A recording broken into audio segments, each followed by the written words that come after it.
Hello दोस्तों, आज का हमारा प्रश्न है क्लास 12 समाजशास्त्र चैप्टर 1 भारतीय समाज एक परिचय की एक्सरसाइज का प्रश्न संख्या 13। तो दोस्तों आज की वीडियो में हम प्रश्न संख्या 13 को उत्तर समझेंगे। आइए देखते हैं प्रश्न 13 क्या है।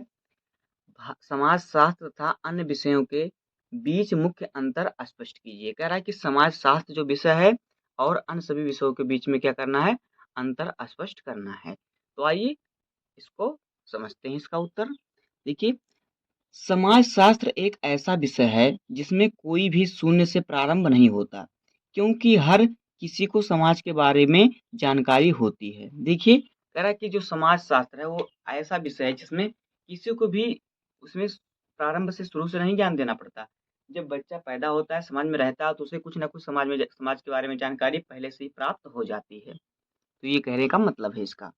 जबकि अन्य विषयों विद्यालयों, घरों तथा अन्य जगहों पे पढ़ाए जाते हैं, और बाकी सब विषय जो हैं वो विद्यालय, घर में तथा बहुत सी जगह पढ़ाए जाते हैं, जैसे कि सब लोग के धर्मों के अनुसार है। अगला देखिए, चूँकि जीवन के बढ़ते हुए क्रम में यह एक अभिन्न हिस्सा है, इसलिए समाज के बारे में किसी को जानकारी स्वतः स्फूर्त तथा स्वाभाविक रूप से प्राप्त होती है। देखिए, समाज जो है हमारे जीवन का एक हिस्सा है, इसलिए जो है इसके बारे में जानकारी स्वतः इसको मतलब स्वतः ही जल्दी प्राप्त हो जाती है हमें स्वाभाविक रूप से।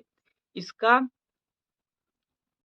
देखिए, इसका यह अर्थ हुआ कि हम उस समाज के विषय में बहुत कुछ जानते हैं।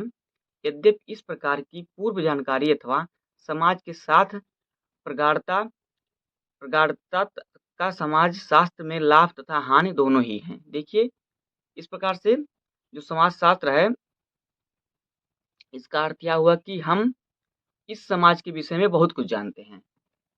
समाज के विषय में हम बहुत कुछ जानते हैं, इसका यह अर्थ हुआ।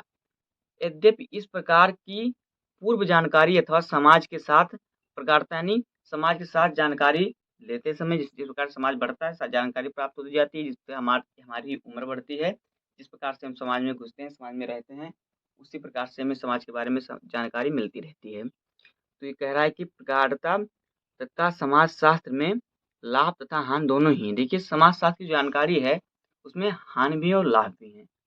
तो इस प्रकार से इसका उत्तर हो जाएगा। धन्यवाद।